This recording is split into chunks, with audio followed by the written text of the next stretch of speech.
Okay, welcome everybody. Kitzur Shulchan Aruch, the abridged code of Jewish law. We're doing chapter 34, up to number 2. Before we start, we're just going to do a brief uh, review. We have Tisha B'Av coming up. So just quick reminders. So for me, it's already Monday morning. Still in Australia till Thursday. Going back Thursday, God willing. Um, so it's already tonight. Well, hopefully not. Hopefully, God willing, Mashiach's coming. Beis Hamikdash should be rebuilt, and we won't have to worry about fasting. But the way things went until now, so of course, Tisha B'Av being the let someone in.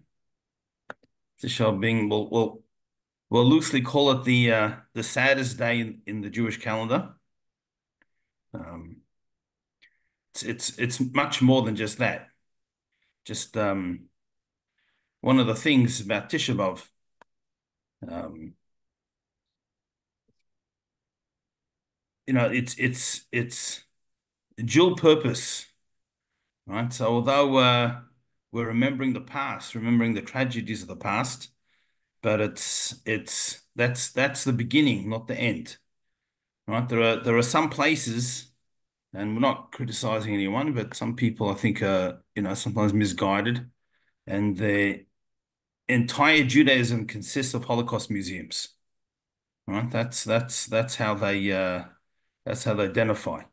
And although one should remember and one should try and learn lessons, and we're not chas v'shalom minimizing in any way the tragedy, but the message of Tisha B'Av is not a glorified Holocaust museum. The message of Tisha B'Av is this is what's happened until now. What can we do to change the future? So you start by looking back. Looking back is really, I guess we'll say, what gives inspiration or the motivation.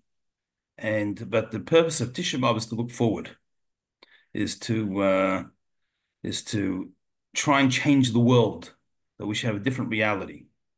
And we start by changing ourselves, because ourselves, we're the ones that we actually have control over, right? To change the world to a certain extent, we can have influence, we can influence others, and there are obviously certain things that we can do, but the only one or the only part of the world that we can truly change, guaranteed, is ourselves. So if we live in a time where the Beis Hamikdash has not been rebuilt, we live in a time where the world is not in the spiritual state that it's meant to be. It means that we haven't yet corrected the mistakes of the past. We haven't yet earned it. So to a certain extent, you could say we don't deserve it, which would mean that if God forbid, well, not God forbid it was existing. If it was existing, God forbid we would lose it because we don't deserve it. We're not harnessing it. So we have to that's really the lesson that we take by looking backwards, looking at the tragedies, and it's a day to really think and to think how can we change. Some of us as we get a bit older, fasting becomes something that we can't do, or medical conditions, various things. And so that part of the day, perhaps, although it's a very important part of the day, perhaps it's not something we can do. But the fasting is a means to the end. Again, not to minimize the fasting. If we can, we should. It's very important. But it's again is to put us in a frame of mind.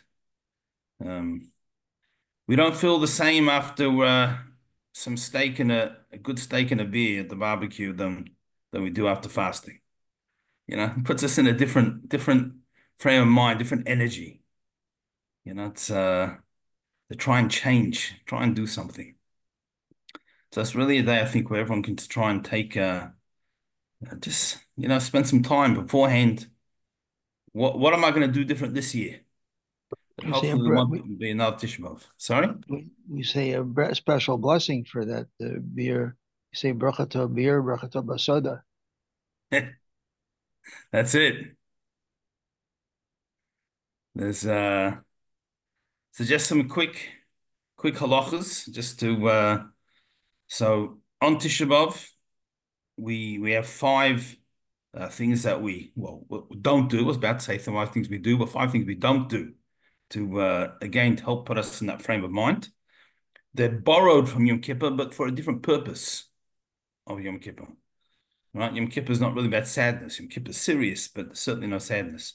So we're not eating or drinking. That's one, but fasting. So if we're able to, um, we don't wear leather shoes. We won't wear proper shoes. We we don't wash for pleasure. Right? If one's dirty, you get mud splashed on you, or someone goes to the bathroom, you can wash for cleanliness, but we don't wash for pleasure. Um, we don't anoint ourselves. Most people today don't really do that anyway.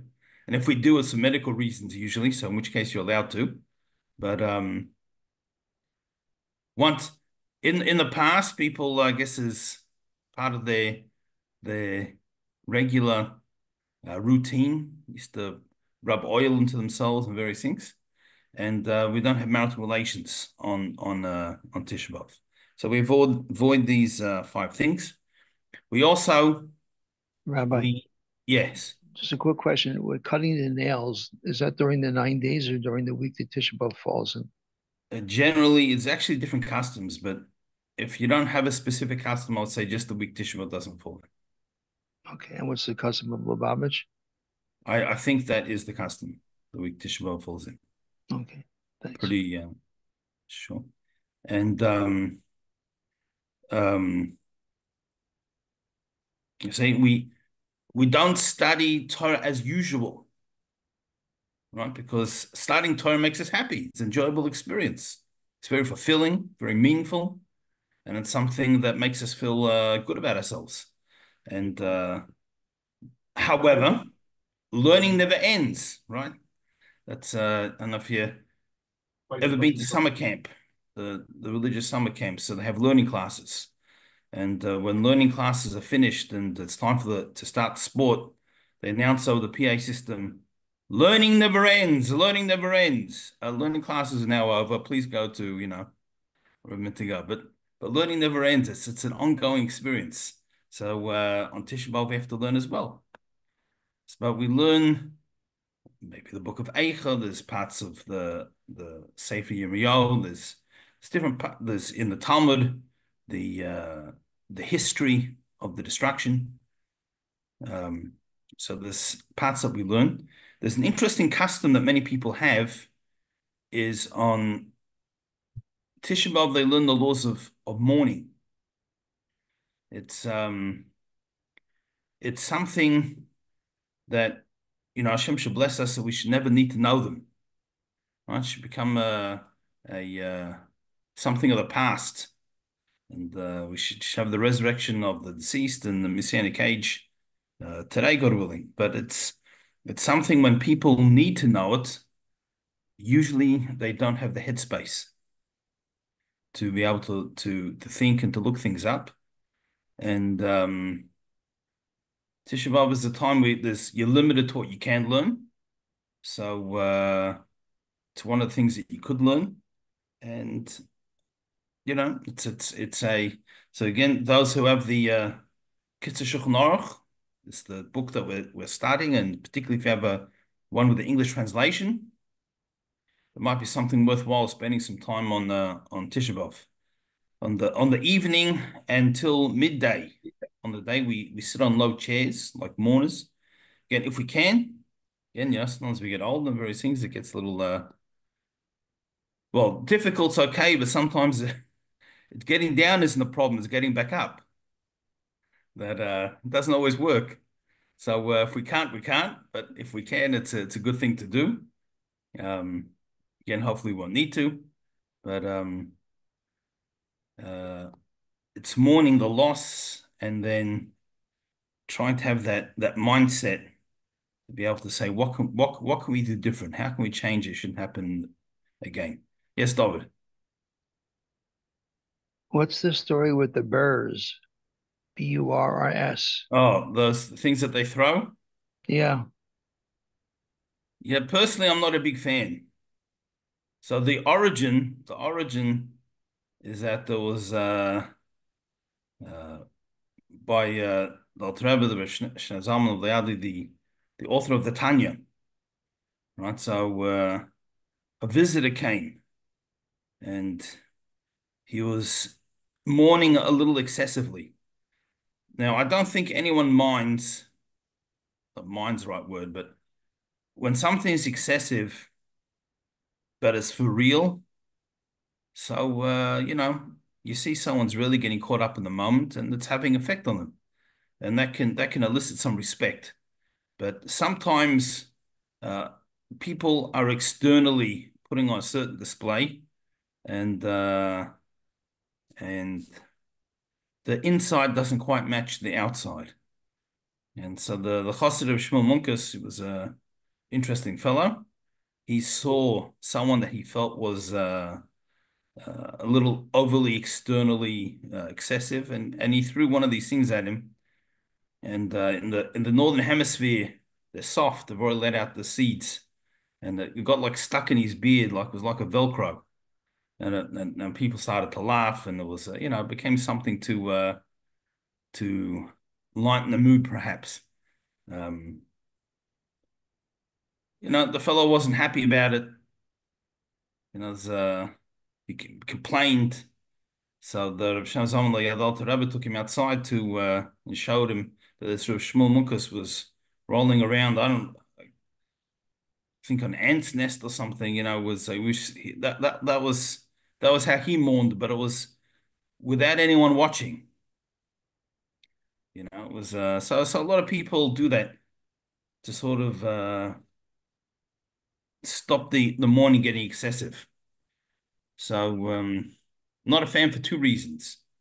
Number one, in the Southern Hemisphere in Australia where I grew up, it's the wrong season and they're really hard. And when people throw it, it actually hurts people. So it's an unwise thing to do. But the main reason that I'm not a big fan is that I think unfortunately nowadays um, our problem isn't excessive mourning on Tisha B'Av. Our problem is that we live in a society where the mass media, the electronic media, that's everyone's on such a run, run, run, run, run, and really doesn't stop and contemplate that we almost carry on life as normal, and there's hardly any sense of mourning. Again, that's not the purpose of the day. The mourning is to use that as an impetus to change. But I would say in your average shul, you don't even get to that point. So I'm not sure you need to lighten the mood and to start the shtick. Um, I think you know when it's again, if you're in a place and there's excessive and people are getting carried away, maybe it's appropriate. But I think in most places today, where it's almost like some places it becomes like a game. People are laughing and they're throwing things around and having such a good time. So I think that's missing the point a little bit. Um, I think I read a story that they were throwing burrs, and the Rabbi Levi Yitzchok Berditchev said, Ribbon Shalom, said, Master of the Universe, he says, your children don't know how to celebrate your holiday properly, so take it away. yeah, could be there's a story like that with the Ruzhner. Although in Ruzhin they say the story is not true, but the story goes that there were some people who were bored on Tisha B'Av afternoon, and so they went to the roof of the shul and they started lassoing people who were walking by and pulling them up onto the roof as a joke. And one time one of the people going by was the Ruzhin Rebbe, and they lassoed him and they pulled him. Then they realized, whoops, pulled the wrong person. So he made that comment. Sends to heaven, says, "Look, Hashem, look how your people are treating this day. They don't deserve it. Take it away."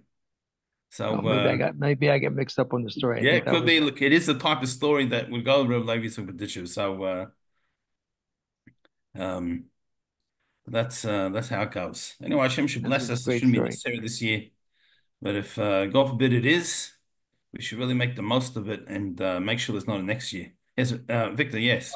Yeah, so philosophically, I mean, I'm sure this is a question every year that in our generation, how do we even think that we could compare to the previous generations that were much greater than us? So philosophically, how are we gonna bring this to Well, happen yeah. compared It's to an the excellent question. How generation? are we going to make a change when other people can't? So, to look at it is we have to understand what we're doing. It's accumulative. It's not we are doing something they didn't do.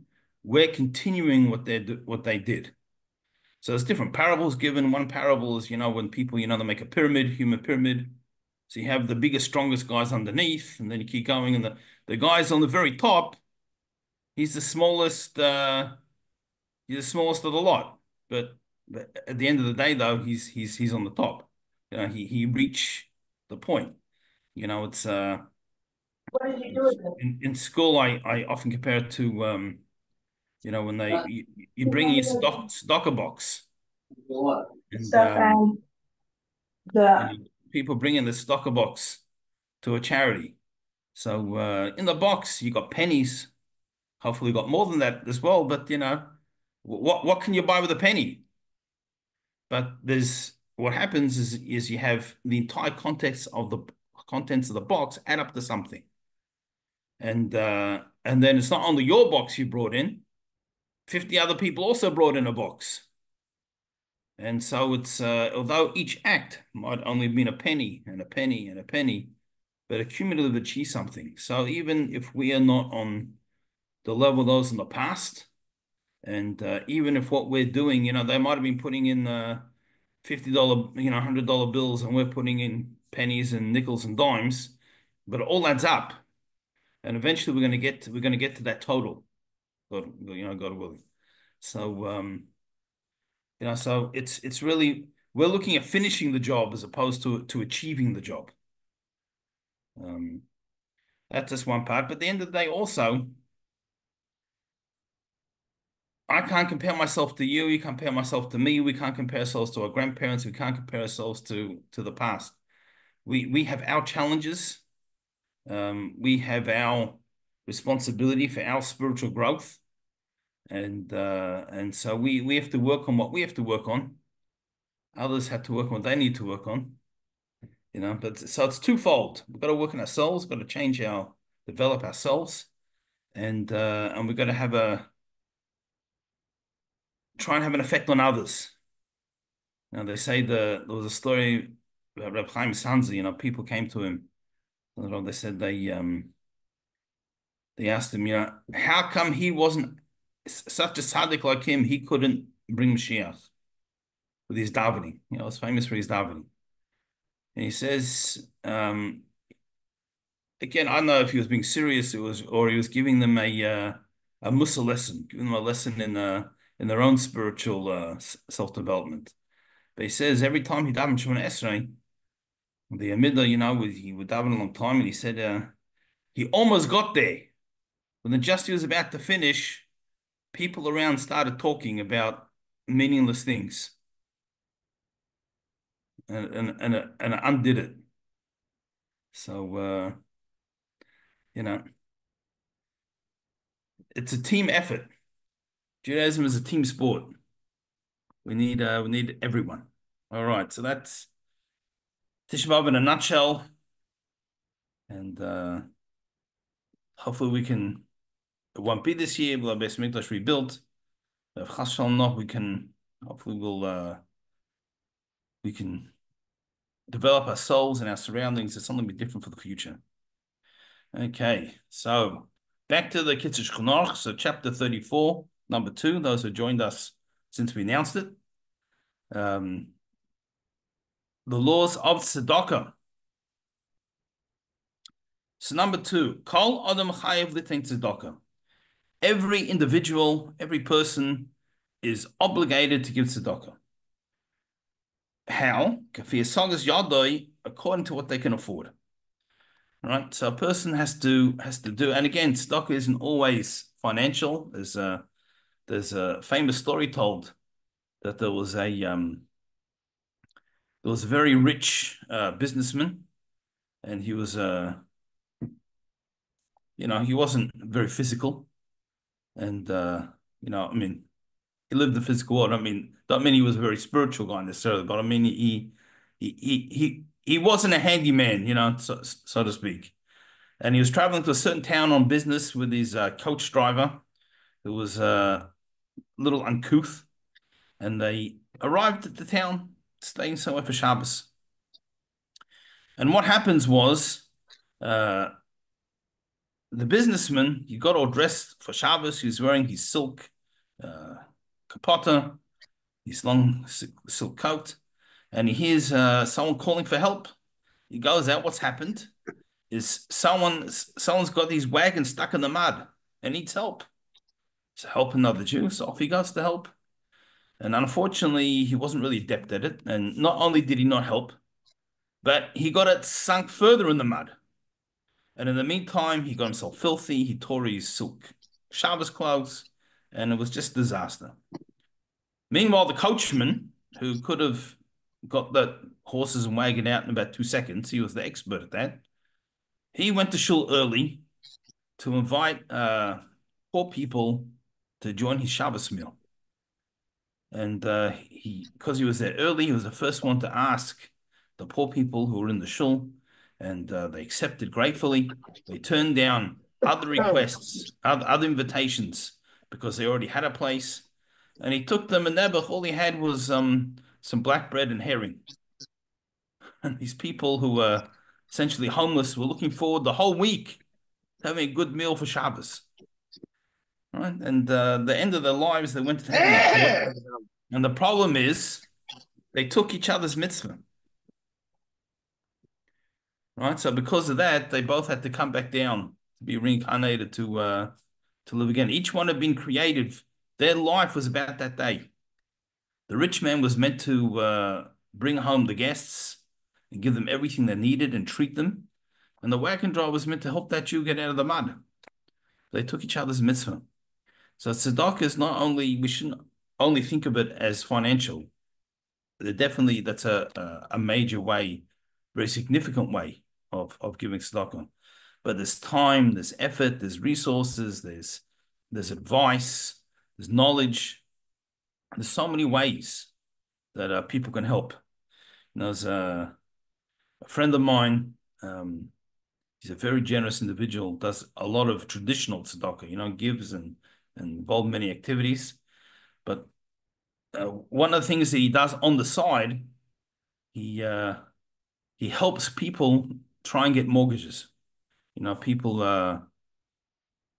particularly rabbis, different things, people whose income stream is different. It's not perhaps standard and different things. It's not what he does. He's not involved in the mortgage business at all. But he's a successful businessman, and he helps people meet the criteria so they can get established. There's a lot of different ways. Anyway, a person has to give according to their means. Now, this even applies to someone who's a poor person himself, and they're being supported from the tzedakah fund. However, what does that mean? He does have a small amount of his own money, right? It's pointless just to take money from the tzedakah fund to give it back to tzedakah. If you can survive, someone's living off the tzedakah fund, which hopefully the person doesn't need to, but if a person needs to, they need to. So the extra that they don't need to take. The tzedakah fund can give that to someone else. So there's no point in a person taking from a tzedakah fund to give tzedakah. It's so there's a few provisions here. A, he has a little bit of money on his own. B, he's not using for business, right? In other words, if he might be a pauper now, but he has a small amount of money and he's going to go to market day and buy and sell and hopefully not be a pauper, or at least not be able to be supported or fully supported from the tzedakah. So it's spare money. So in that case, the mutter luto min tzedakah. So it's permissible for him to accept from charity. And kivan she'ena lo keren k'day lispasen nor mimerevach, and he doesn't have any principal money that's going to make a profit, so he's saying for tzedakah. Nevertheless, kivan she'esh boy malis panis, since he does have the means, so this person has a little extra money, he's able to take, he meets the requirements to take from tzedakah, but he has a little extra. In that case, chayiv litain tzedakah masha shitno loy.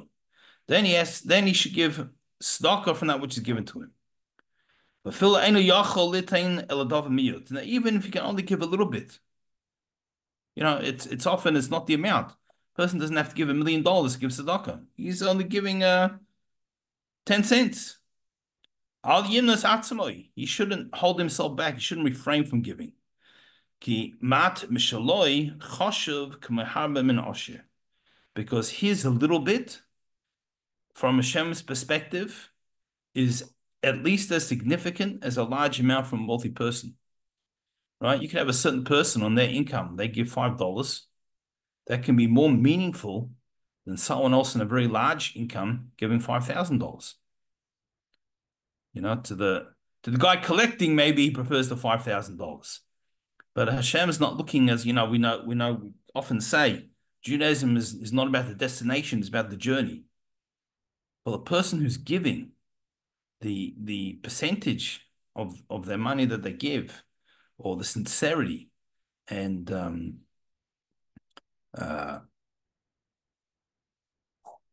what they're depriving themselves of.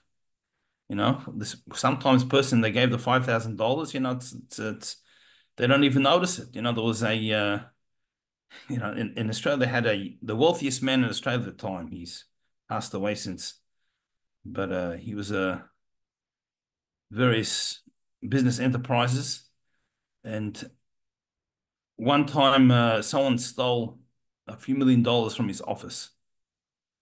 So there was a comic in the newspaper the next day, and he's there looking around, and he asked the secretary, "Has anyone seen the petty cash tin?"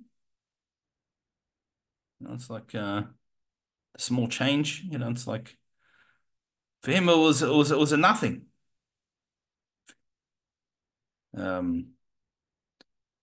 However, someone else giving away $5 means they actually depriving themselves of something. So it's not the amount, it's the sincerity and how meaningful it is. Right? At the end of the day, yes, we do want to achieve things, but the purpose of mitzvahs is to spiritually elevate ourselves, is to make the world a more spiritual place. It's to give Hashem nachas, give Hashem.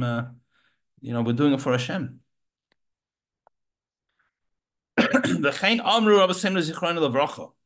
And based on this idea that we just said, well, this idea is based from a teaching of our sages. It's in the Talmud. So it says in the Torah, so when a person would bring an animal, a large animal, as an offering to Hashem, it says, Ishe reach nechoyach. It's, so to speak, the fire offering a sweet smelling aroma for Hashem. And someone who can't afford an animal, he would bring a bird. It says, it says the same thing. Fire offering, a sweet smelling aroma to Hashem. But mincha, and for the meal offering, it's a little bit of flour and oil. This was the poorest person would bring that. It also says, it says the same wording. So our sages teach us that the reason the Torah does this is to show us where the person brings a very large offering or a very small, simple offering is relevant. As long as he's doing it for the right reasons. Right? In other words, so literally his intention was to his Father in heaven. But if the person is sincere and they're doing their best, and this is the best for them, it's considered exactly the same thing, even though one might cost $5 and one costs $200. I just made up those numbers. Whatever the difference between flour and oil and a large animal is. However, someone who only has enough money for their sustenance, literally, that's all they have is just enough to get by. He is not required to give tzedakah. There's no mitzvah in him. Because, literally, tzedakah starts at home, and supporting oneself is more important than supporting others. Now, obviously, they're supporting and supporting, right? There are some people who literally don't have food, and someone else supporting their lifestyle means, going on cruises a few times a year. So, obviously, that person's basic needs come before what in reality is a luxury. But if one's own basic needs take priority over someone else's basic needs, and modern day poskim, the halakhic authorities have actually ruled people who are in serious debt. Wasn't as common in the past, but some people get themselves to serious debt. They really don't have a obligation to give tzedakah. If they have any spare money, they need to pay their debts. That's more important. Okay. So, in a nutshell, every single person, as long as they have something to give, should give, and they should give whatever they can give. And that's the idea. And again, there's when I was living in New York, if you can call that living, I was residing there. There was a couple from Israel were collecting. I don't recall what they were collecting for now. It was quite a while ago, but it was a very cold winter's night, and they obviously weren't used to that kind of weather, and they're like shaking, shivering the door. Now, I mean, there's a teacher in yeshiva.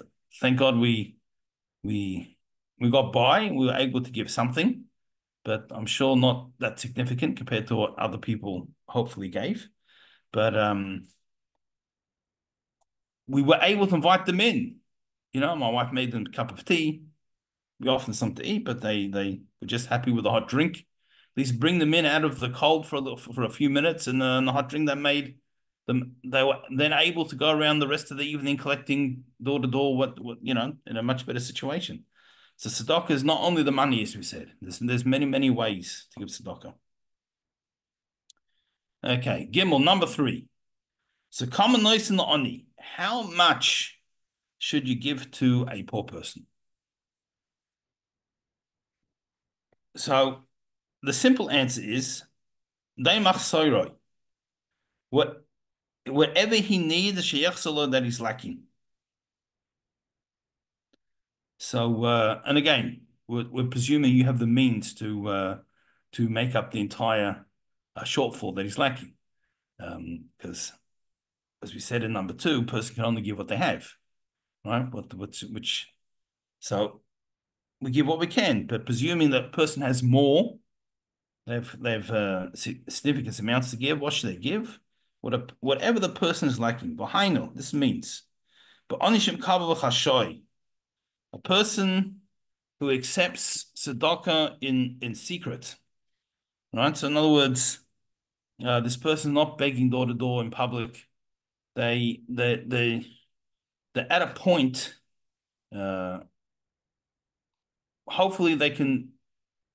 I don't want to say preserve their dignity. Perhaps that's not the right word to put it, because what can a person do if they need to collect? But it is embarrassing. But if there's someone who's in a situation that it's not public knowledge and you're able to help him, so his neighbors, the people of the town, are chayiv, they're obligated to give him whatever he's lacking, to what he was accustomed. Only before he became a pauper. So, the Talmud gives an example where there was a certain wealthy man that he used to get carried on one of those chairs, the people with the poles, and people used to put on their shoulders, and he had servants running ahead of him, and he became impoverished, and there was a person that they supported him back to that extent. That's I'm not sure that's necessarily necessary, but that's bringing a person back. Some people psychologically can't handle a drastic change. But if you have someone that's going door to door, they're at that point. You can give a smaller amount, something appropriate to his stature. But the very least,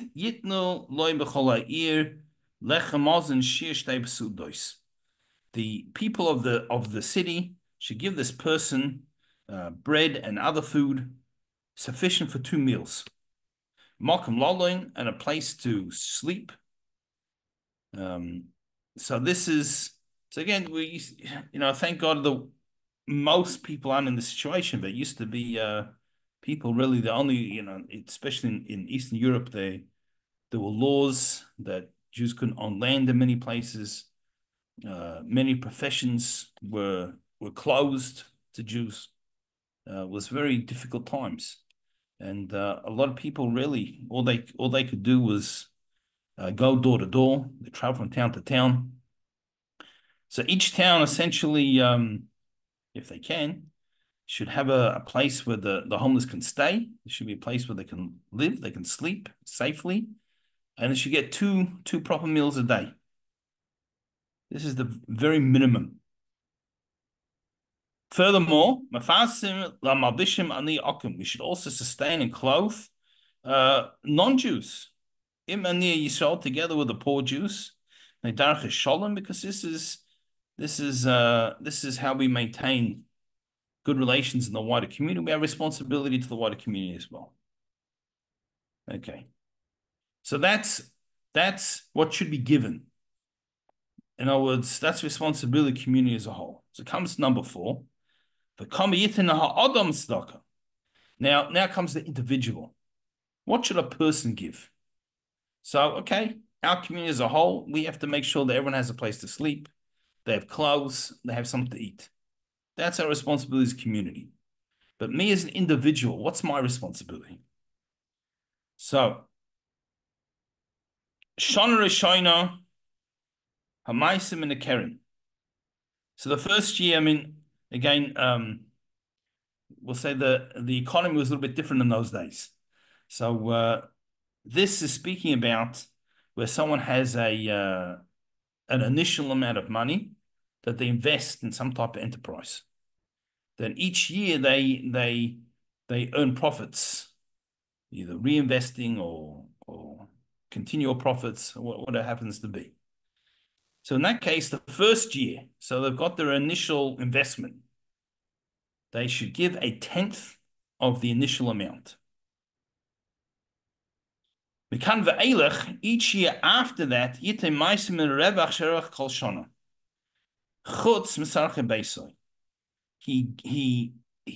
1/10 of the profit, excluding his basic household expenses. Right? So this is, we're going to say, Zohi Midas Abainis. This is what the average person should do. So the average person, if they have a sum to initially set up a business, they should give 10% of that. And then each year, they should give 10% of the profits. So for those of us who are salaried, have a set income or various things. So it's a little bit different situation. So our 10% might be from each paycheck. Well, whatever we earn. It's not like we when that type of business, that particularly more in the past, they had no idea what they're going to end up earning. And one month can be better than another month, and you have to reinvest and various things. So they would often assess it yearly. It's not to say they didn't give throughout the year, but at the end of the year you do a reckoning and you adjust it. Yeah, Susan, yes. If a person has money that comes to them not from work, that it's inheritance, money that somebody has set up an account and they get a certain amount of money every year. It's a yearly, in other words, do they have to give 10% of that? Well, new income for them, they probably should. Having said that, it's quite possible that whoever set up the trust or whatever for them, already gave 10%, from the earnings and different things. But if it's enough, the person is receiving enough that they can as I said, they can pay their way, and God willing, they have a little extra, they should give something. So for them, that's their income. It might not be earned professionally, Right. but Okay. so a person can, they should. Sometimes those income sources are limited, right? Very limited. So as we said, the first in number two, the first thing we said, the first criteria is a person has to make sure they pay their own expenses before they worry about paying someone else's. But if once we have more than our living expenses, we should try and give. So that's the average. So this person, he's got money to invest. The first year he gives from the principal, and the ongoing he gives from the profits. So that's average. Mitzvah min muvcha. But the choicest, the best way to do the mitzvah is yitin chomish shana rishon in a keren. You should give chomish. Chomish is 20%. So instead of 10%, 20% from the initial capital. V'achar kach kol shana, and each year after that, chomish min rivach, 20%, a fifth, literally, but 20% from the profit. However, a person shouldn't literally waste by giving more than a fifth. Because if a person's going to start giving away all their money, then they'll need tzedakah. Now, I will point out, will mention, there are some people who are literally billionaires and different things. And even if they would give away more than 20%, I don't think in the short term, at least, anything can happen. There's the wheel of fortune turns, there's no guarantees. But in the short term, by giving away more than 20%, they're not going to become a charity case anytime quick. So there are exceptions to the rule. But your average person, if they're able to, 20% is the best way to do the mitzvah. But to start giving more than that becomes irresponsible for most people. Now, when does this apply? V'davka kol yemei chayov, during one's lifetime. Abishas moisoi, but at the time of one's death. So I mean, on one's deathbed, God forbid, we should know from these things. And we're going to loosely call it or in a will. And we'll just speak about the regular wills don't work halakhically, by the way. So at the end of the chapter, we'll speak about, end this point, we'll just mention that. So a person, Yachol Adam Litain ad Shlish Rechushis Tzedakah. then a person can give away up to a third of his estate to tzedakah, right? Presuming he has people to inherit him or her, right? Person shouldn't give everything to tzedakah and deprive, not give to the next generation. Person doesn't have any heirs, then give the whole thing to tzedakah. But we can go up to a third under normal circumstances. So just to mention, I use the word will very loosely. So halachically, the way that works is the very second that a person passes away, whoever their heirs are halachically, so it'll be the closest paternal relative halachically, instantly inherits. And if there's more than one person who's equally related, let's say there's two, so they instantly inherit 50%. So if a person has any other wishes, they want to make a will, there's a concept of a halachic will. So halachic will, the essential principle is a person writes, 1 second before they're passing, they give this as a gift, and this is a gift, and this is the gift. So it ends up the person gives the gift while they're still alive. Because a person halakhically can't give a gift if they're no longer alive. So a standard legal will in the Western world doesn't work. And there are, I think in general it's always good. Even young people, I think, should have a will. It's make sure that what you would like should happen. They have, for example, the RCA, the Rabbinical Council of America, has templates on the website for halachic will. So it's anyway. That's if a person wants to give away things halachically, acquire halachic will.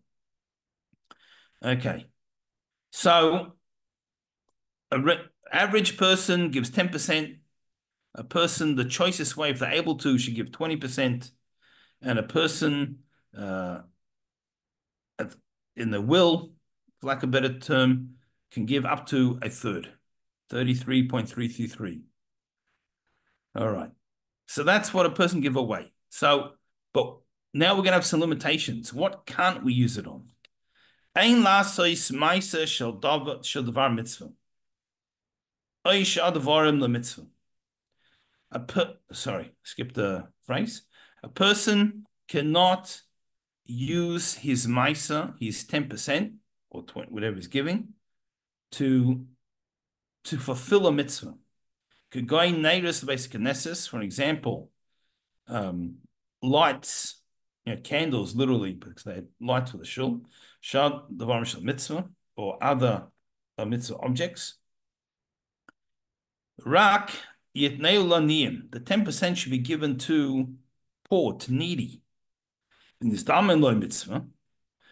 So if the opportunity to do a mitzvah comes about, liyos bal bris, for example, to be a sandik at a bris, or lachnisin chosim v'kala near the chuppah, or to marry off a poor bride and groom, right, to help people with wedding expenses, by governor like, or to purchase Torah books for Torah study, and to lend them to others, like make a library so they can study.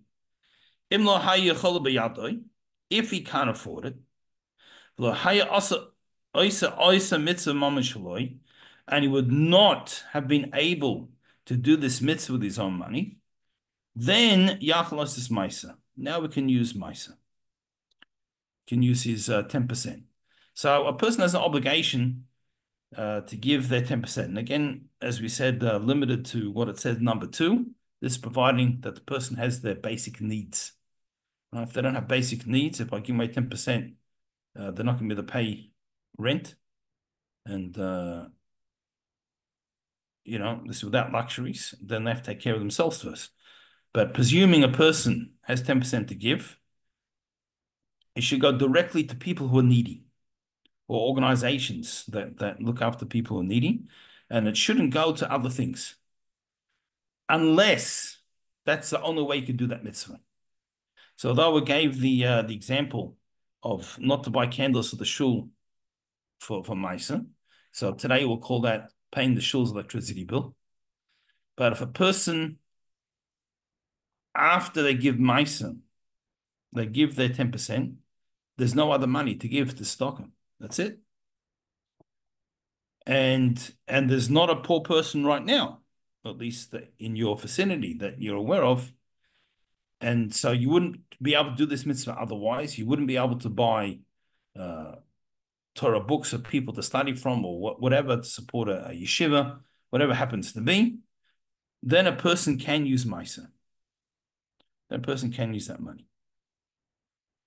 Now, ve'im kaina svarim mois Maisa. If a person purchases, he buys svarim, Torah books, with this Maisa money. So, if you're donating to the shul library or to the shul, whatever it is you're buying, or some other organization, then that's taken care of. But some places don't have libraries, or at least in the past didn't really have libraries. So if a person purchases books to study from with Maisa money, he has to make sure that he actually lends them to others. Right? Shouldn't be, oh yes, I'm buying books for the community, and then they all fill up his bookshelf, and the only person who even knows about them or uses them is him. Right? So a person, if they use stock of funds for books, he has to make sure that they're really being lent out and they're used for the community. Except when he needs them. As he'll guide them, because he comes first. The same way when it comes to financial support, your own support comes before others. So if these books were provided for this community to study from, and right now you need to study it, use one of the books, so you take priority because you gave it. But person probably doesn't need every book 24/7. So you should make sure that others have the opportunity. That's number one. Number two, he should actually write in the book that they will purchase with Maisa, with stock of funds. This is so his children shouldn't take it as inheritance afterwards. They might not be aware. There's 50 books, let's say, in the father's library, and 20 were from stock of fund. And they'll think, okay, yeah, now we've got 50 books, and not realizing that some really belong to the community. So something to be careful of. Okay. Number 5. A person who wants to get merits for himself. Now, obviously, Judaism is not about getting brownie points and various things. We keep emphasizing it's the journey, not the destination. But in other words, if a person wants to have merits, what's one way to do it?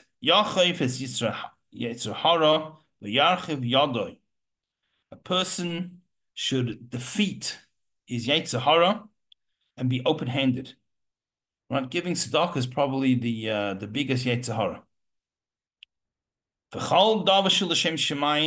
And anything that he does, any mitzvah should be l'shem shemayim, it should be for Hashem.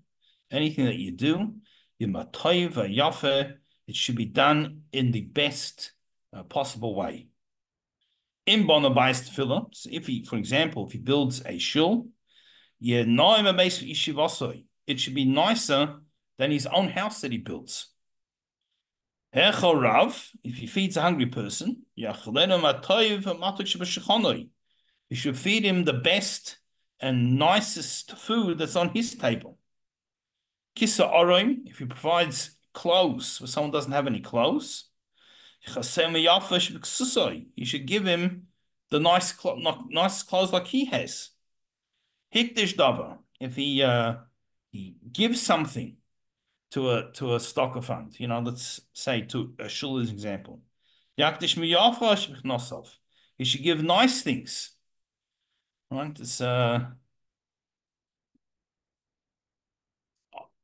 Sometimes when people get something new and they give away the old one, which is in good condition, to the shul or somewhere, so that's an appreciated a gift, something they couldn't afford otherwise. But there are certain people who they sometimes look at the shul or the chamaras, whatever, as their dumping ground. We've got this old, worn out, torn couch, and they get themselves a new one, and they call up and say, "Oh, I'm donating this couch. Come pick it up." It's not the way it's meant to be. Meant to give something nice. If one can.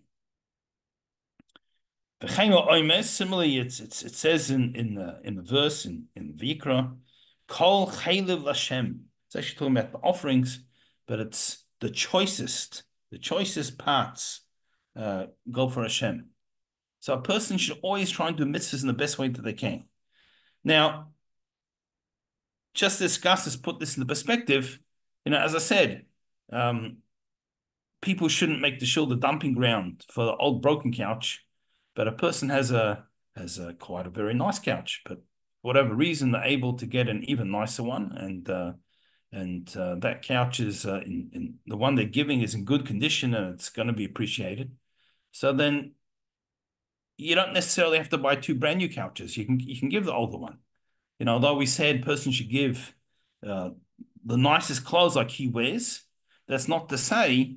There's many charities that take older clothing, but again, it can't be schmatters with holes and stains and various things all over it.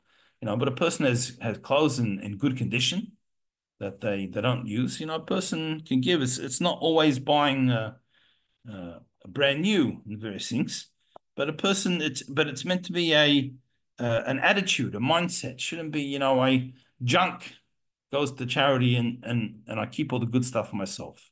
I'm meant to try and give nicely, and if we can, we should give the nicest that we can give. Was mentioned the story, I think maybe a few months ago.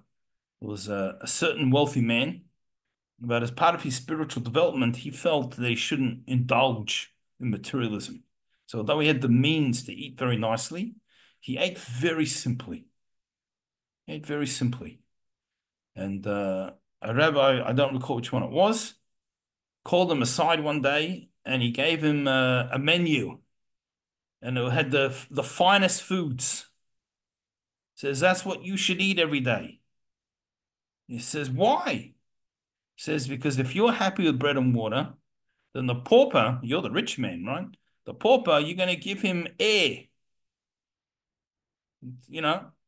But at least if you're having steak and everything else, you'll at least give him a basic meal. Right? So, as we said in earlier chapters, has to be balance in everything that we do. But there really has to be an attitude and a mindset that to stock it's not junk, it's something special. All right, I guess we're going to finish here. I think we're going on break for a few weeks now. Till Rosh Chodesh Elul. Yeah. So Koil summer break. Wish everyone a wonderful summer, not wonderful break. Be healthy, look after yourselves, relax. And we look forward to seeing everyone back, refreshed, Bye-bye. ready to learn. Thank you, Rabbi. Thank you. Yeah, sure. Thank you. Welcome. Take care.